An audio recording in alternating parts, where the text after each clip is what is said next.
The NXT TakeOver Toronto and SummerSlam Pick'em contests are now open at WrestleRumble.com. A single entry is just $10 for each Pick'em.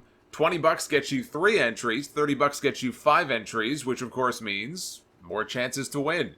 It's very simple. The winners of each contest are the ones with the most points. You earn points by correctly picking the winners of the matches this weekend at NXT TakeOver Toronto and/or WWE SummerSlam. Winners are announced by the end of SmackDown Live the Tuesday after SummerSlam. First place in the TakeOver Toronto Pick'em is an NXT Championship replica belt. First place in the SummerSlam Pick'em contest is $1,000 cold hard cash. Second and third place prizes in the SummerSlam contest are $100 each. For just $10, you can walk away with a hell of a lot more than that. It's fun to play. Get your entries in before it's too late. Head to WrestleRumble.com right now. SummerSlam is this Sunday from the Scotiabank Arena in Toronto, which means plenty of time for Vince McMahon to rip up the card and make a new one an hour before showtime. I'll be going live on YouTube after the pay-per-view for a live stream review, as I've been doing the last few months. The show will be archived on the channel after the stream ends for those who cannot join live, although I hope you all can do so. Either way, head over to youtube.com/the Solomonster, which, if you're listening to this right now, you may well be on the YouTube channel. So if you are not already subscribed, please hit the sub button. That way, when we go live or when a new video is posted, you will be alerted and get a notification. This is the first SummerSlam outside of Brooklyn in 4 years, and the first in Toronto since 2004, when Randy Orton won the World Heavyweight title from The Shadow. The kickoff show will again be 2 hours long, contrary to some reports that said it would be scaled back to an hour. It is not. It begins at 5 p.m. Eastern on Sunday. This is, I would say, one of the most oddly booked SummerSlam cards in history. Yeah, SummerSlam is traditionally a favorite event, or it used to be anyway, a favorite event of mine. This is back when the show had more of an identity. To me, a lot of these shows just sort of blend together. SummerSlam, Survivor Series, they don't have the same identity that they had, 15, 20, 25 years ago. But some of my favorite events, when I was first coming up as a wrestling fan, I have very fond memories of the early SummerSlam show, SummerSlam 89 and 91. There's certain shows that stand out. 2002, I think a lot of people would say, may well be the best SummerSlam card, top to bottom, that they've ever done. So, traditionally it is one of the favorites of mine during the year. And I look at the build-up to this one, and I ask myself, am I excited?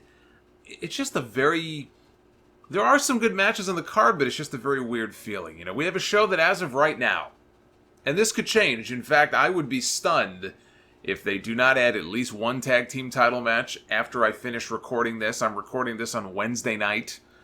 But as I record, we have a card with all singles matches. Not one tag team match, not one multi-person match, which makes me think, Vince McMahon, he must be sick. Well, we know he's sick, but he must have like a fever or something for him not to have any tag team or multi-person matches on the show, which is something I know they love so much. Not a single one on this card as of tonight. It's also weird, when you consider that there is not one tag team championship match announced yet. And again, I really think they will announce at least one, but it just goes to show you, how inconsequential that they are, that they would wait until the last minute for what is usually one of their biggest shows of the year. This is SummerSlam. It's not quite WrestleMania, but it's kind of, a little behind Mania. You would think they would have this show mapped out weeks in advance, and it just seems like that is absolutely not the case at all this year. And it's just, they have 3 sets of tag team belts. They have the Raw tag team titles, the SmackDown tag team titles, and the women's tag team titles, which changed hands on Tuesday night. Alexa Bliss and Nikki Cross won the championships from the Iconics as part of a 4-way, and they are now the new women's tag team champions. 3 sets of tag team belts, and as of the Wednesday night before SummerSlam, we don't have a single championship match announced. There's no Drew McIntyre on the show. Again, unless they add something at the last minute, maybe with him and Cedric Alexander. Him and Cedric were scheduled to have a match on Monday night. They came out for it. Match never really got going. And Drew being left off is surprising to me because of how hard they've been pushing him. At least for a while, they had him aligned with Shane McMahon. He was wrestling Roman Reigns for months on end. And of course, Shane McMahon has a match. Even Roman Reigns at this point doesn't have a match. Drew McIntyre doesn't have a match. But Shane McMahon, boy, this is a company that has their priorities in check. At least Shane O'Mac has a match here at SummerSlam. And no Roman Reigns. No Roman Reigns match. Now, nothing was announced at the end of SmackDown other than Buddy Murphy being attacked and coerced into revealing that he saw Eric Rowan walking away from the scene of the forklift attack last week. He fingered Eric Rowan. He didn't finger Daniel Bryan. He only said Rowan. Rowan was the only person he saw. And, of course, Buddy Murphy on SmackDown Tuesday night was just there to get beat up. He was roughed up by Roman Reigns. And there have been a lot of people since then who didn't like the segment, who said, oh, he's buried. Why are they burying Murphy? To that, I'm not saying you're wrong, but to that I would say this. Two things. Number one, and I've talked about this on my podcast, I'm sure a lot of other people have as well. Buddy Murphy is a very talented wrestler. I've watched him in NXT. I've watched him on 205 Live. He looks the part. He is a quality talent who has not yet been given an opportunity on the main roster, even though he was called up to the main roster, what? How many months ago? 3 months ago? 4 months ago? He's made all of one appearance before this past week. This past week was number 2. The one appearance he made on TV before this, he asked a question during a Shane McMahon town hall. Ooh. Wow, what an important role he has served on this show.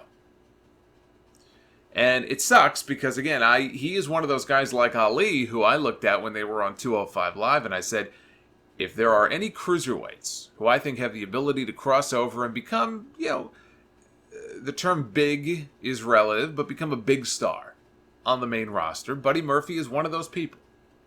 And he has not yet been given the chance. On Tuesday night, he was in a position to be part of the final segment on the Go Home show to SummerSlam. I'm not saying what they did with him was anything great, but the fact that he was even on television is progress, because you would never even know the guy existed before this week. That's number one. Number two, I'm going to jump in the Wayback Machine here for a second. I'm old enough to remember. I'm not old, but I'm old enough to remember the Mega Powers split back in 1989, where Randy Savage turned on Hulk Hogan, and he attacked him backstage. This was after Elizabeth took that big bump and Hogan carried her to the back. And there was this whole confrontation in the back with Hogan and Savage. When Hogan went on the warpath at the end of that episode of the main event on NBC, he went looking for Savage, like a man possessed. He's in the hallways. Who were two of the guys that he ran into in that hallway and manhandled? Bret Hart and Shawn Michaels. Bret Hart, part of the Hart Foundation at the time. Shawn Michaels, part of the Rockers. Actually, both teams were in the hallway, but Hogan grabbed Bret. He shook him up. Where's Randy? He grabbed Shawn, did the same thing. It's just one of those little stupid things that I remember, I look back on now. Yeah, at the time, they were basically nobodies. And they went on to become two of the biggest stars in the company. And Hogan was, roughing them up in the hallway like they were a bunch of jabrones. So you never know. You never know where some of these guys are going to end up. And look, Murphy could still be thrown into a match on Sunday. It could still be him and Roman Reigns. The card is still fluid. Nothing is off the table. Murphy even tweeted, he said, it was either earlier today or yesterday, he said, I came to SmackDown Live from 205 Live because I know I belonged in a ring. I don't care about who attacked Roman Reigns, but if he wants to put his hands on me again, I have no problem stepping in the ring with him. Anywhere. And smile right in his face. Again, hashtag best kept secret. And in a lot of ways, he really is. He really is one of the best kept secrets on SmackDown. So we'll see what happens. It is still possible he could be added to the card. PW Insider had a report on their website earlier today saying the reason that there is not likely to be a match between Roman Reigns and Daniel Bryan, the supposed attacker, although we don't know that for sure. But they kind of teased it at the end of SmackDown on Tuesday night, last night. But the reason that there is not likely to be a match between Roman and Bryan on Sunday is because they just feel they need more time to let the story play out. And they're not wrong. They're not wrong. And look, they could shoot an angle on Sunday. They could do an interview in the ring. Maybe Roman Reigns comes out. He calls out Daniel Bryan. He calls out Rowan to come on out. And he wants to confront them face to face, find out if they were involved in the forklift stuff and the car stuff on Monday night. Yeah, you got to remember, they did a non-wrestling segment with Shawn Michaels and Chris Jericho at SummerSlam back in 2008. They were in the middle of their whole program. One of the best of that entire year, if not the best, maybe in the company that whole year. You know, some people might say Undertaker and Edge. It's a matter of opinion. But they had a segment. They didn't have a match at SummerSlam in 2008. That was the night that Jericho punched Shawn's wife in the mouth. So I'm fine with them doing, an angle and not a match. We don't need 15 matches on the show on Sunday. We have enough matches as it is. And I'm sure there's going to be another 1 or 2 added before all is said and done. Do you really need 15, 16 matches on this show? And if that's the mentality, I agree. I agree with WWE. It's way too soon to do that match. We didn't get enough of the story at the end of SmackDown on Tuesday to necessitate a match so soon between Roman Reigns and Daniel Bryan. But I just find it strange that they would leave off some of the names that they did, and it just feels in a lot of cases like, they're just booking some of this stuff on the fly. I mean, how many weeks were they promoting Daniel Bryan who's going to come out and have some sort of career-altering announcement, only to seemingly drop it? That's what it seems like to me. I admit I wasn't paying too close attention to the announcers on Tuesday, but I didn't hear any mention of that whole storyline. If they did, it was brief. All of a sudden, Daniel Bryan is wrestling in the main event. It's him and Rowan against Xavier and Big E. It's like they just dropped the whole story. It's also 2 weeks in a row that Vince McMahon was said to have ripped up the script for SmackDown just a few hours before the show went on the air. And he decided to rewrite the entire thing. And it wasn't just The Observer that reported this. This was Pro Wrestling Sheet. This was Fightful.com. These are sources that I find reliable for wrestling news. They all reported the same thing. Vince tore up the show 2 hours, 3 hours before showtime to rewrite the entire thing. 2 weeks in a row. So we went from a planned Kofi Kingston main event against Andrade to Kofi Kingston and Xavier Woods against Daniel Bryan and Rowan, except that they changed their mind again, and by they I mean, well, you know who I mean. So it changed, and it went from that to finally it was Big E and Xavier against Daniel Bryan or Rowan.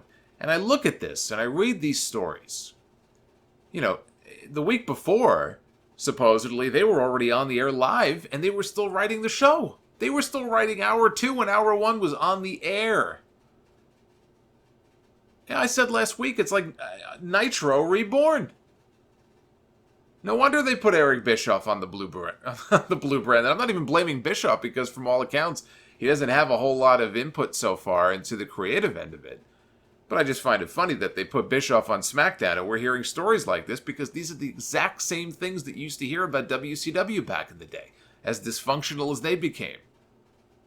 And I hear these stories and I just wonder how much of this is Fox willing to tolerate. If this man continues to pull this kind of nonsense in 2 months, do you think Fox wants to hear stories on the internet about Vince McMahon ripping up the show, their show that they paid all this money for, an hour before showtime, 2 hours before showtime, booking on the fly? No long-term planning in mind? You think that's the sort of thing that's going to make them feel real good about themselves? About this relationship? I mean, WWE is going to get their money no matter what. I don't think Fox can just pull out. I mean, they've got their deal. It's a done deal at this point. But I know if I worked for Fox and I heard stories like this, that wouldn't inspire a whole lot of confidence. And it seems to be reserved primarily to SmackDown. I don't hear these stories about Monday Night Raw. I've heard them the last 2 or 3 weeks about SmackDown. Why even have writers? If this man is going to just rip up these scripts, and write it himself, why even employ writers? Why not just do it yourself? Now, is it a case where this guy is just a maniac? Or are these shows that we've seen the last 2 weeks really that much better than whatever was written down on paper? Is Vince our savior? Are the shows, as they're originally conceived, so god-awful that he feels, well, goddamn, I can't put this on the air? And he feels like he's got to rewrite them to save the show? Is that what's going on here? Because if that's the case, that certainly doesn't speak very well to the people that he has writing the show for him. If the boss feels the need to rip up the script 2 weeks in a row. I know if I handed work into my boss at my job, and he ripped it up 2 weeks in a row, I'd be pretty worried. Joe's another one. Samoa Joe, who doesn't have a match on Sunday. I thought he was great on Raw this past Monday. The fire, the passion from that guy. I just wish it was a contagious disease that they could spread to the rest of the roster. But I was intrigued by what they did with him this week. He was calling out Roman Reigns on Monday night.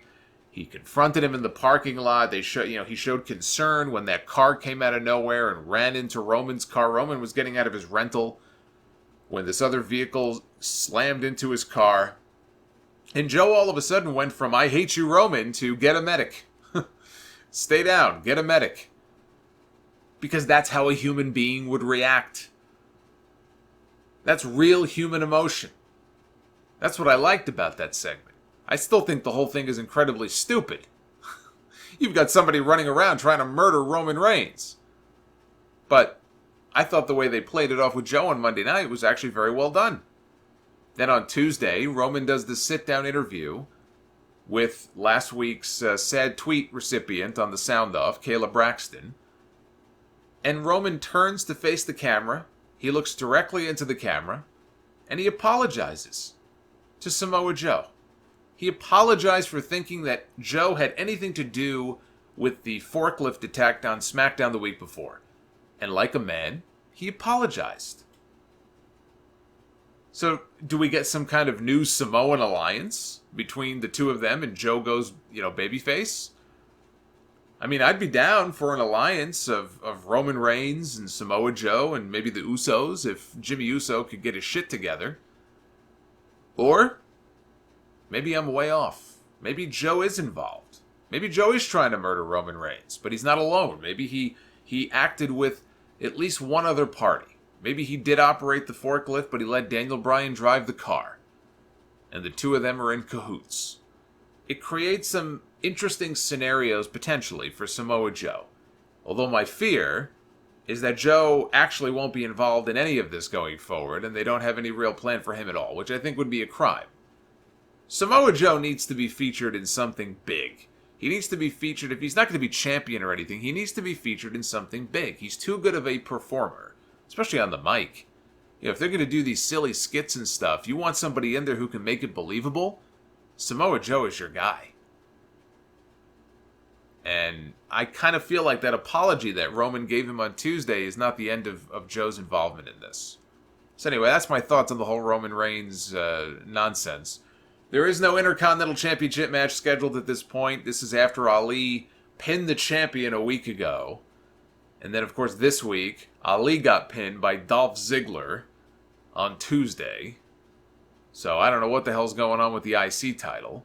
Alistair Black and Sami Zayn were supposed to have a match at SummerSlam, but instead they did it on SmackDown, I assume because they realized they already had too many matches on this card. And FYI, Alistair Black won with the Black Mass kick, as he should have. So now that we got the card that isn't out of the way, it is funny, I'm doing a SummerSlam predictions video. I just ran down the entire card that is not. Let us get to the card that is. This is the card as it currently stands. We have Drew Gulick defending the Cruiserweight Championship against Oney Lorcan After Lorcan won a six-pack challenge on 205 Live last night over Arya Daivari, Jack Gallagher, Akira Tozawa, and Tony Nese, and Kalisto. This is going to be physical, this is going to be stiff, and it should be one of the best matches of the night if they're given enough time. And I have Gulick retaining his championship. Dolph Ziggler will not be facing The Miz. Instead, he will in fact be wrestling Goldberg. And by wrestling, I mean probably being speared and jackhammered inside of 60 seconds. They teased a contract signing at the end of Raw with Ziggler and Miz. Shawn Michaels was out there for no purpose other than just to swerve all of us into thinking that Dolph would be wrestling him after Miz said that their match would be happening not at SummerSlam, but on Raw next Monday night. Dolph then looked at Shawn.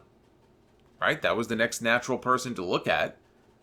And there was a buzz in the crowd. And this is the risk you run because I'm sure there's a lot of people out there who actually, for a moment there, got excited about seeing Shawn Michaels coming back again to wrestle Dolph Ziggler. And then Shawn said, well, it's not me. That's when Goldberg's music hit. He marched down to the ring. Dolph bailed. And Goldberg signed the contract. He told Ziggler he's next. It's a shot at redemption. That's what this is all about. It's a shot at redemption for Goldberg, and WWE is more than happy to have a name like Goldberg on the SummerSlam card this year.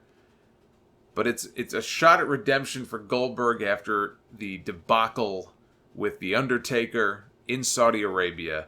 I'm sure he did not want his career to end like that. He did not want to go out like that on such a, frankly, embarrassing note. And I'm not sure, frankly, his career is ending here either, because Paul Heyman is said to be a very big fan of his. Goldberg even requested, if you remember, that Heyman be the one to induct him last year into the Hall of Fame. And in case you didn't know, Paul Heyman supposedly has a little bit of stroke. He's got a little bit of power now on Monday Night Raw.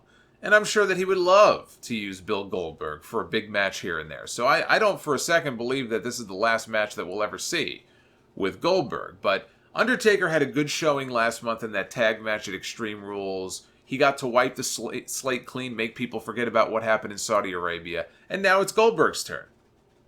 And this is going to be his very first SummerSlam appearance since the Elimination Chamber match in 2003, which he should have won. He should have won the World Heavyweight Championship that night. He did not. He won it the month after, but not before Triple H bopped him in the head with a sledgehammer like an idiot. Knocked him out. And that would have been a hell of a finish, though. Had Goldberg followed through, because he had a lot of momentum in that match.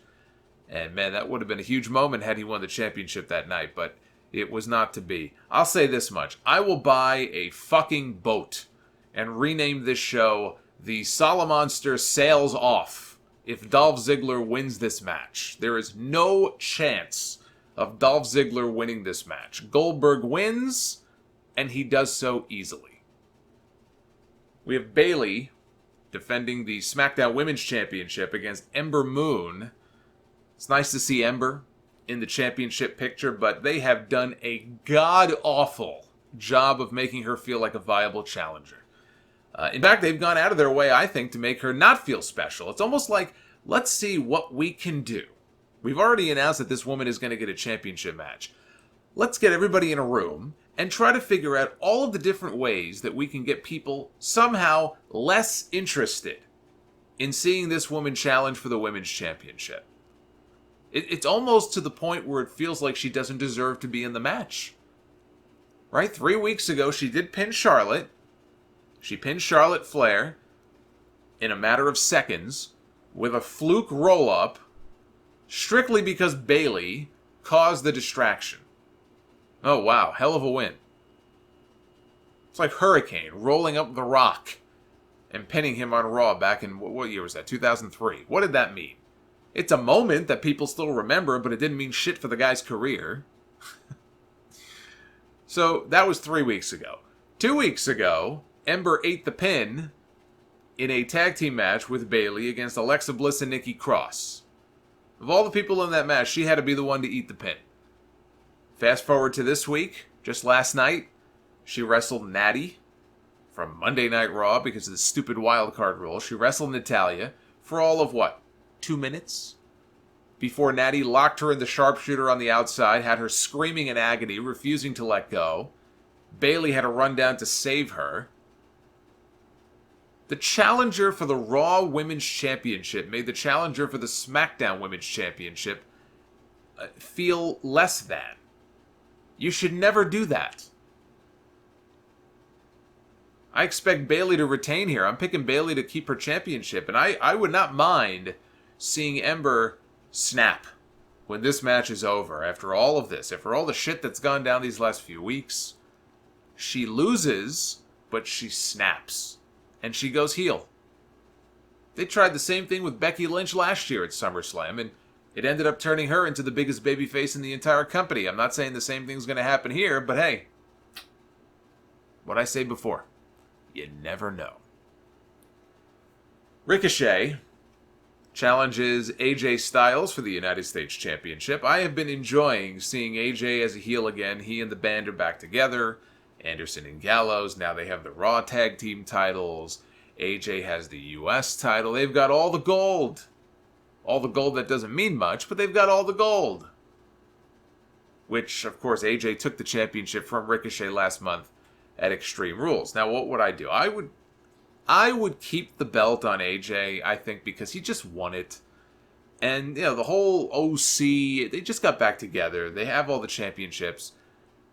And they haven't had them, you know, for very long. I would keep it on them a little bit longer, but what do I think is going to happen? What am I predicting is going to happen? I think they switch the belt back to Ricochet. I think taking the championship off Ricochet in the first place was designed just to give him a big moment at SummerSlam and to get the belt right back on him. And that's what I think is going to happen here. So I'm picking Ricochet. And look, the reality is this. Does AJ Styles need the US title? No, he doesn't. AJ Styles does not need the US championship. I am just disappointed that they did not make this... And look, they're going to have a great match, I'm sure, no matter what. But I'm disappointed they didn't add the ladder match stipulation. Because there have been some classic ladder matches in SummerSlam history. And I think these two could have added another one to that list. But this should be up there with Gulick and Lorcan as maybe the best match of the night. We have Finn Balor taking on Bray Wyatt in Wyatt's first match as The Fiend. Finally get our first look at The Fiend in action. I don't even think he's had any house show matches. I don't even know when the last time Bray Wyatt had a match, period. Unless he's been working out secretly at the Performance Center. So the reason I bring that up is because I'm still not sure if he's going to wear the mask when he wrestles. You know, if they're trying to keep the two personalities separate, if he's wrestling as The Fiend, then it would make sense that he keeps the mask on. But I look at him wearing that mask, and I know Kane used to have a mask that had like a little slit, and I'm sure it wasn't the most comfortable thing, but he wrestled in it, and he was breathing just fine. But I look at him wearing this mask, and I'm like, that's got to be a bitch. If you're going to have to wrestle in that thing, to breathe in that thing. So I'm not 100% convinced he's actually going to keep the mask on, you know, when he... I'm not even sure how well he can see out of that thing. So is it a case where he takes the mask off, but maybe underneath he's got some, you know, makeup on, like clown makeup or something?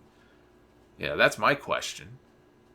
But there's been no mention in the build-up here of the Demon. There's no indication that he's going to be, wearing the Demon paint. Is Balor on Sunday? Demon or no Demon?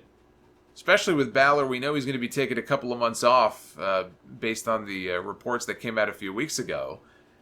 The only acceptable outcome here is Bray Wyatt straight up destroying this man and putting him down with the mandible claw. Yeah, he first used the claw a few weeks ago at Raw Reunion on Mick Foley. I wasn't sure at that point if that was just a Mick Foley thing. You know, he's using Foley's own move on him, one and done. But then we saw him use it again on Monday night. He used it on Kurt Angle. So that, I guess, the mandible claw now is going to be his move going forward. That now joins Sister Abigail as one of his signature moves. And you know what? To get that move over, you need to win with it. And that's what I expect to happen here. I think he's going to win. And I think he's going to win with the mandible claw. And I am looking at this match. This is a very important match. This is one of the most important matches on the card on Sunday. I am looking at this match as a total reset for Bray Wyatt. I have enjoyed the Firefly Funhouse skits. Although you can tell, you watch some of the newer ones, and you can tell that these were shot, backstage at a WWE show. These are not the original ones. They don't look as slick and as nice as the original ones that were filmed. But I enjoy the Firefly Funhouse stuff with the puppets and everything. I love the hell out of that mask. I've talked about that before. I love his new look. I think his matches also need to be different. He can't be doing the exact same things in his matches that he was doing before, so he's got to change that up. You know, they dropped the ball big time with Bray Wyatt, and I trace it all the way back to WrestleMania 30. I maintain that it goes all the way back 5 years to that loss to John Cena at WrestleMania 30. That loss never should have happened. And then after that, it was up and down and up and down. And he was also plagued by some injuries. So it wasn't just WWE booking. Although I think that was the biggest thing that sabotaged him. He had some health problems. He got hurt, he was out, he missed time. So hopefully he can stay healthy. But this, to me, is a fresh start for Bray Wyatt. They could have a big star on their hands with this character if they protect it. And if they know what they're doing. That's a big if. So I think Balor gets a little bit of offense in. It's not a total squash. But this should be a pretty dominant first win for The Fiend. And when Balor comes back in 2 months or 3 months, if they want to rematch these guys at Survivor Series, you could do the Demon against The Fiend. And The Fiend should win again. Because that's how you keep the guy strong. It's a very simple formula. You keep winning. Winning cures all ills. Same thing in sports. You could have the shittiest team. Look at the Mets. Look at the New York Mets. The New York Mets have been a laughingstock for the majority of this season. Under 500, they would lose and lose. And the way they would lose in spectacular fashion. All of a sudden, the last few weeks, they're the hottest team in baseball. They actually have a shot, potentially, to make the playoffs. Who would have thunk it? Who knew? And all it took was for them to start winning games. All Bray Wyatt has to do is the one thing he could not do before, the one thing they could never get right with this guy, he starts winning. And then, sky's the limit as far as this character goes. I still look at this character long term, and maybe not even long term. I mean, the fans may turn him babyface a lot sooner. I see the future of this character as a babyface and not a heel. But I'll talk more about The Fiend when I get to Kofi Kingston a little bit later on. Becky Lynch defends the Raw Women's Championship against Natalya in a submission match. We know they're in Canada, which is the only reason why Natalya is even in this match in the first place. There's just nothing about her being in a championship match that excites me. You know, I said the same thing about Mia Yim. Mia Yim is challenging Shayna Baszler for the NXT Women's Championship at TakeOver on Saturday night. And I don't have anything against Mia Yim. I don't hate Mia Yim or anything like that, but Mia Yim challenging Shayna Baszler doesn't do much for me. Same thing can be said here for Natalya and Becky Lynch. And the idea of her being the one to take the championship away from Becky, I think that would be a huge mistake. Unless, here's the caveat, unless, and this would be a nice little swerve, I think, that I don't think anybody else has been talking about or predicting. Ronda Rousey. What if Ronda Rousey, who we were positioned to think was best friends with Natty, right? They were going to do the split, supposedly, at one point. Jim the Anvil Neidhart passed away. The timing of it just didn't make sense. And so because of that, they never had Natty turn on Ronda. So in storyline, as far as we know, the two of them are still bosom buddies. They're still the best of friends. Now, Ronda hasn't been seen since WrestleMania. She had an injury, I think a wrist injury she had to have surgery for. And supposedly she wanted to start a family. I haven't heard any indication that that's happened. But what if all of that is just sort of a cover? She had the surgery, and maybe she's planning on coming back a lot sooner than people think. And what if Ronda is secretly ready to come back? And she makes a surprise appearance here in this match to help her friend win the championship from Becky Lynch as revenge for what happened at WrestleMania. Knocks her out. Natty puts her in the sharpshooter. Referee stops the match because she's unconscious. So Becky never taps, but she's passed out. Referee stops the match. Natty wins the championship. That keeps the Becky-Ronda feud alive so that we can still get that singles match between them at some point. And so I think of that, and it's just an idea I was thinking of earlier. That, to me, is the only acceptable rationale for putting the championship on Natalya. And then having Becky have to chase to get it back. Because, look, there is something to be said for having the top babyface chase. Austin did it all the time during the Attitude Era. He would win the title, he would lose the title. Stone Cold didn't have very many lengthy title runs. Some people forget that.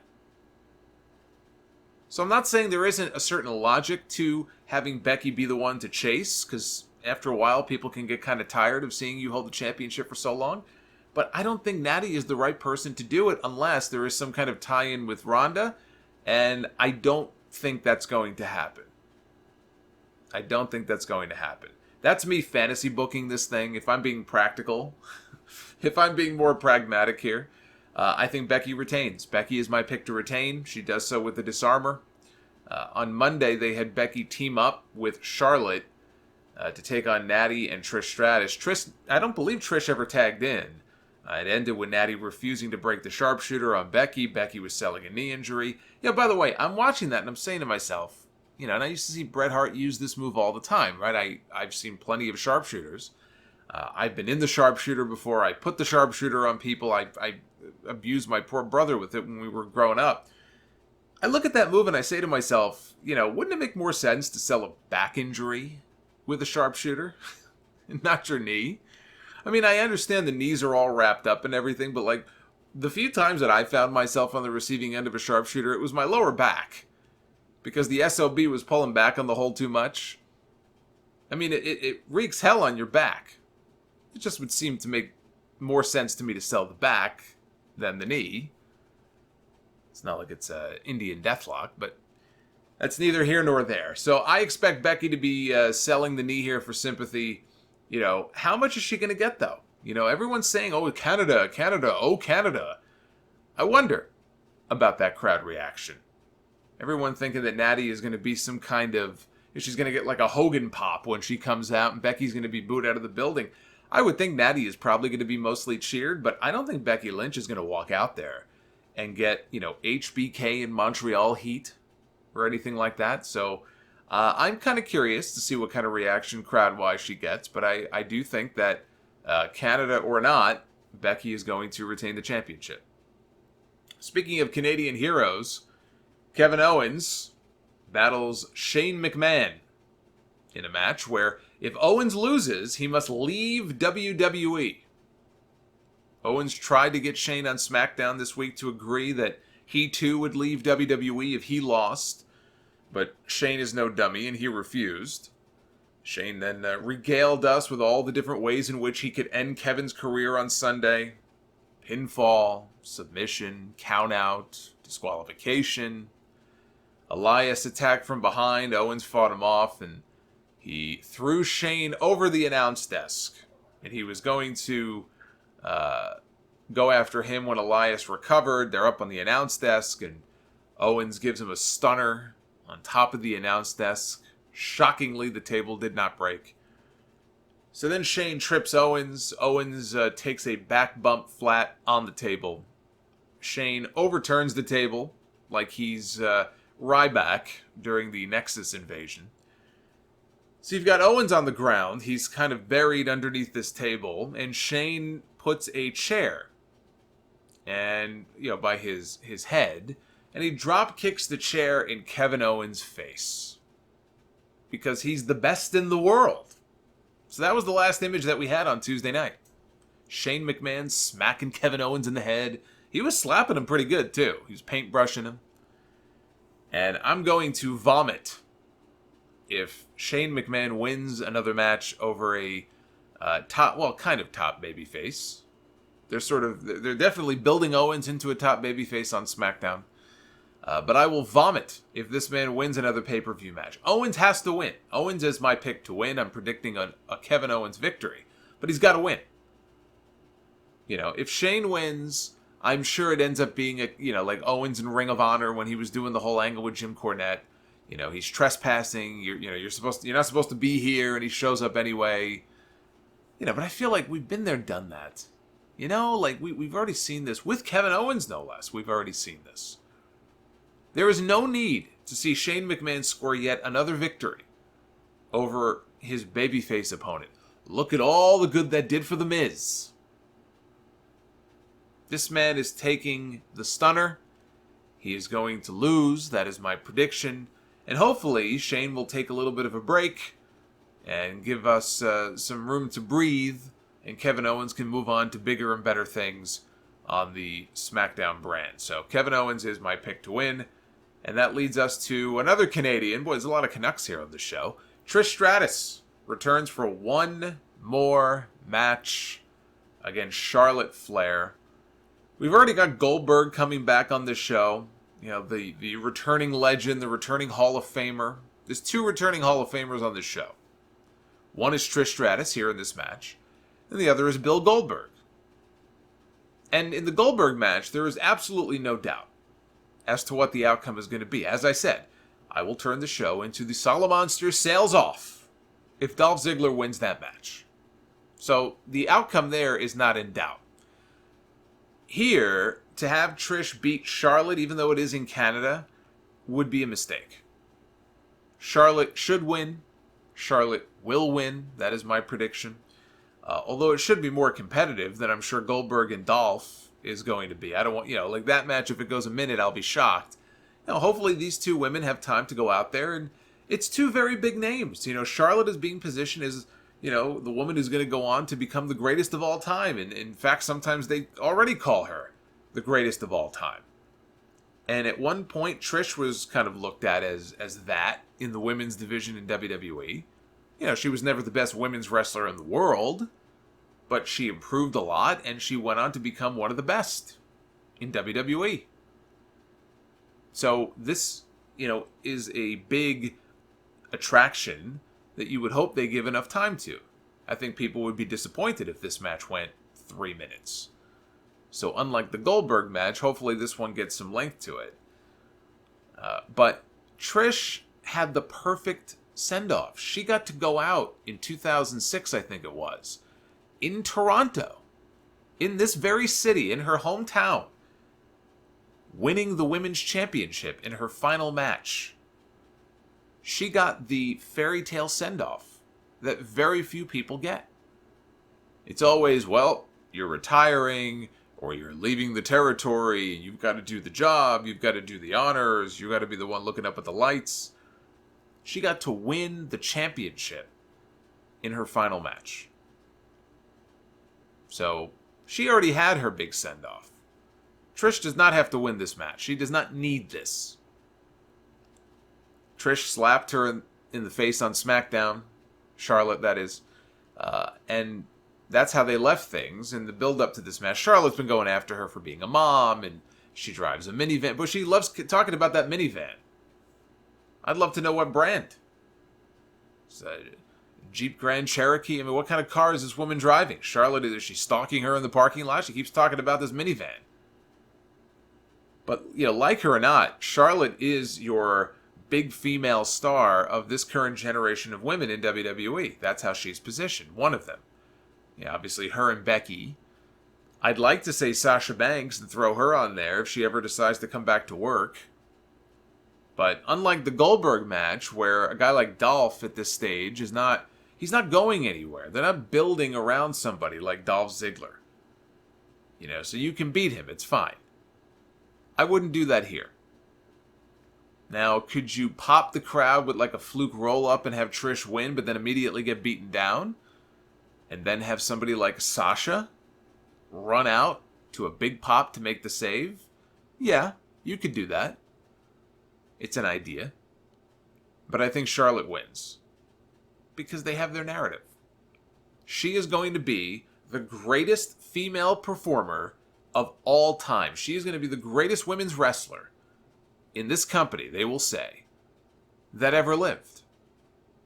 They already have the narrative set. It may be true. but the narrative, it is preordained. I would think they would want to give her a win over Trish Stratus to help pad her resume, and that's what I think happens here. Then we get to the two main events. I see some debate online about which match is going to go on last. To me, there's no debate. You look at how they've been treating these angles and storylines on TV. It's going to be the Universal Championship match that goes on last. That is the true main event in terms of how it's been positioned. But we have the WWE Championship first being defended. Kofi Kingston puts his title on the line against the Viper, Randy Orton. Randy Orton has been away on vacation with his wife. He has been posting on Twitter. He has been posting on Instagram. He is a very lucky man. In fact, there was a video he posted just a few days ago that went viral. I think ESPN tweeted it out, of Orton on a beach, and he stands up, and his wife comes from out of nowhere, and she flies through the air and hits this picture-perfect RKO into, I guess, the ocean on her husband. And I watch that and I say, I think Randy Orton's wife should beat Kofi Kingston with an RKO like that to become the new champion. But Orton has not been around. He's been, in the entire build-up to this match, aside from that, the first week when Kofi handpicked Orton as his challenger. Kofi Kingston handpicked Randy Orton to be his challenger at SummerSlam. And that night, Orton came out. They had a face-to-face in the ring. Ever since then, Orton's been gone. He's been on vacation. We've had a series of video packages. I thought the Randy Orton video package 2 weeks ago was excellent. They had a similar one this week. They interviewed Kofi. Kofi talked about the match. He talked about 10 years ago, their feud from 2009, and how he felt he was held down, and that was his chance to break out. Randy Orton took that chance. He took that opportunity away from him. He stole years away from his career. And I appreciate them doing something that they ordinarily do not do, which is there is a storyline consistency here that is very unlike WWE. They tend to ignore history, where they distort it and they twist it to suit their narrative. Here, the story they've been telling is, by all accounts, exactly the way it played out 10 years ago. Kofi was a star on the ascent. Who knows where he would have ended up, but he was on the ascent. I was in Madison Square Garden that night in New York, and he won the New York City crowd over when he did the boom drop on Randy Orton in the crowd, and you really had this feeling like this could be a breakout moment for this guy. He was jumping up on Orton's car and spray paint, or pouring paint, not spray painting, but pouring paint on it. It really felt like they were positioning him for something bigger and better, and it didn't happen. And they had that one match on TV where Kofi may have botched something, at least in Orton's point of view, and Orton flipped out and he called him stupid, and God only knows what he was saying about him backstage that night. I'm sure he was all wound up. And it really did kill whatever push Kofi was getting and momentum he had. It really killed him dead. So they've incorporated that now into the storyline. And I appreciate that. I appreciate the callback to 2009. But because of that, because the story, which is very much a real story, is that in many ways Randy Orton killed Kofi Kingston's push and derailed his momentum all those years ago. And fundamentally changed his career. I mean, look, Kofi ended up in a great spot. New Day has been the best thing to happen to those guys in their career. They've made a lot of money.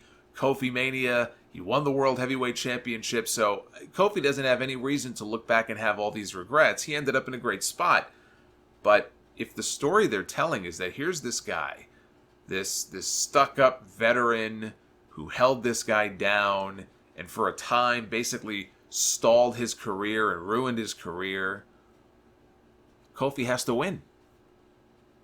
It's the Booker T thing at WrestleMania 19 all over again with Triple H. People like you don't win world championships. People like you are here to entertain me, like Kofi and the New Day. There are parallels here. I felt the same way about that match at WrestleMania 19. Okay, this is the story they're going to tell. Triple H is a raging racist asshole. Okay, as long as Booker T gets his comeuppance in the end and good triumphs over evil, I can get behind that story. Except one pedigree later, the story was over. Sucks to be Booker T. In this case, Kofi he's got to get the win. He's got to get his revenge. He's got to get that win back over Randy Orton for what happened all those many years ago. That's the story. For them to bring up all of that old stuff and for him to fall short and lose and have Randy Orton basically screw him again would be devastating. So I think Kofi Kingston is keeping the championship. I don't think they're quite done with him yet. I think he retains the title, but here's what I think. I think he retains the championship at SummerSlam. I could be wrong. This is the one match I kind of I waffled on a little bit. Because I could see Randy Orton winning the title, and I kind of went back and forth, but I think Kofi's going to keep it. But I think only long enough to drop it October 4th on that first Fox show. When SmackDown moves to Fox, I could see them holding off, wanting to do a big championship match on that show, make a big splash in their debut, and doing a title change on that show. Question is, okay, let's say they do that. Well, who does he lose to? If he's not going to lose to Randy Orton at SummerSlam, then who is he going to drop the championship to on Fox? Is it going to be Orton then? Yeah, is it going to be... I mean, look at all the guys he's already beaten. Kevin Owens, Daniel Bryan, Dolph Ziggler, Samoa Joe. Samoa Joe would be a great choice to consider, but he's already been beaten. So I keep coming back to this one name. I look at these rosters, and who knows how the rosters are going to shake out. If they're still going to be doing the wild card rule at the time. They are still. But I look at the names. Who could they put the championship on? Why not The Fiend? Why not Bray Wyatt? Want to get the guy over. And you may have people out there saying, oh, he just came back. He's too new. Too new? Guy's been around for 5 years. People know who he is. Character's been tweaked. But it's not like we haven't seen this guy wrestle before. You want to get this guy over as a monster? You want to get heat on this guy? Because people still like Kofi. Have him beat Kofi and win the championship. That's one way to get the guy over. It's just a thought. And then we have Seth Rollins. I was going to say defending, but he is in fact challenging for the Universal Championship against the champion Brock Lesnar. I watched that segment on Monday night. Seth Rollins the week before, we saw that vicious attack. Brock Lesnar beat the shit out of him and beat him down with a chair and F5'd him on top of the chair, and he was bleeding from the mouth, and he pulled him out of the ambulance, and he gave him an F5 on the gurney. Normally, that's the sort of attack that would keep someone off TV for a few weeks. Seth Rollins, of course, was back on TV the following week because these people have no patience. So Seth Rollins comes out on Monday night, and he's limping to the ring. He's limping like he's got a stick shoved up his ass. And he comes down to the ring, and nothing to it. It played out exactly the way you would have expected it to. Brock Lesnar is in the ring, and Brock Lesnar beat the piss out of this guy. Hit an F5, hit more than one F5, left him laying. Like an idiot. Seth Rollins is a moron. That's the lesson I got out of it. And I don't want to hear, well, he's the babyface, so he's just being brave. Is it a prerequisite that all the babyfaces in WWE have to be fucking morons? Is that like in the contract? Is that in the fine print? This guy was practically maimed on television the week before. Somehow gets medically cleared in storyline. Is limping down to he could barely move. Clutching his ribs, limping down to the ring by himself. And he gets beaten down again. Because he's an idiot. He's not brave. He's a fool. I don't cheer for fools. I can't get behind a fool. Seth Rollins, he cuts this promo. I think it was supposed to be this impassioned promo. All I took away from that segment on Monday night was how quiet the crowd was when he was being beaten down. There was no heat for that segment at all. People were not booing Brock. They were indifferent towards the entire thing. That's not good. When people are indifferent, they're supposed to be building sympathy for this guy. At least on Monday night, it failed. It did not work. Now, when they're in Canada on Sunday, who the hell knows? Brock Lesnar could get a hero's welcome. Brock Lesnar, I don't know if he still is, but at some point, maybe he still is, he was living in Canada. Brock Lesnar is an honorary Canadian. I'm sure that's the fact that's not lost on the people of Toronto. For all we know, he can come out there and get a reaction like he's Trish Stratus. So it may be another bad night for all we know for Seth Rollins, but I watched that segment on Monday, no heat whatsoever. Rollins gets on the mic, he's cutting this promo, he's trying to get sympathy, Sometimes I wonder why I do what I do, and he says, he guaranteed victory on Sunday. And in WWE, when you have a babyface who guarantees victory, more often than not, they win. So I'm sticking with what my original prediction was anyway, which is that Seth Rollins is going to win back the Universal Championship. I think Brock Lesnar is dropping the belt, and I think they're going to put the championship back on Seth. So, that being said, I have to say this about Seth. Seth Rollins, for me, talented guy. I don't hate the guy. Very talented. But Seth Rollins has grown completely unlikable to me on television. That's not even factoring in the interviews that he's done, where he's had some questionable statements that he's made. He said some things that made sense, but he's said other things that just make you just shake your head and wonder why they put this guy out there. Meanwhile, Roman Reigns goes out there, and the way he gives interviews and stuff, and he doesn't come off as embarrassingly as Seth Rollins has come off in some of these interviews. I'm not even thinking about that. I'm just watching this guy on TV. There is nothing likable about this guy at all. And programming him for how many matches that him and Baron Corbin have didn't do him any favors as champion. His run as Universal Champion, brief as it was a dud. It was a flop. So I'm not sure that his next run, if he wins the championship on Sunday, is going to be much different. But there's just something about this guy that has just turned him, into a personality that is just a hell of a lot more unlikable than he was just a few months ago. But he guaranteed victory over Brock, and I have a feeling that he's going to walk away with the championship. Now, what that should be, it should be a warning to Brock Lesnar to wear a cup. Because if you remember at WrestleMania, the only reason that Seth Rollins won the championship was because he gave Brock Lesnar a low blow. He got hit in the dick. Brock Lesnar just never seems to learn his lesson. He didn't learn it with The Undertaker, and he probably hasn't learned it with Seth Rollins. AJ Styles never learned it. How many months did he work with Nakamura? He never learned it either. It's like these guys don't even know what a cup is. So I think Seth is going to retain, but I got to be honest, and I can't even believe I'm saying this right now, because I was as sick as many of you were with the whole Brock Lesnar run, and I had about reached, the end of my rope with that. But I sit here and I look at this card and I look at this match, and if you ask me, what outcome do you want?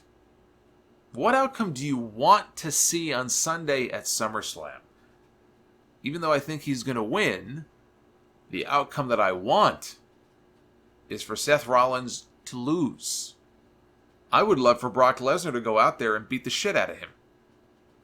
John Cena style from 5 years ago.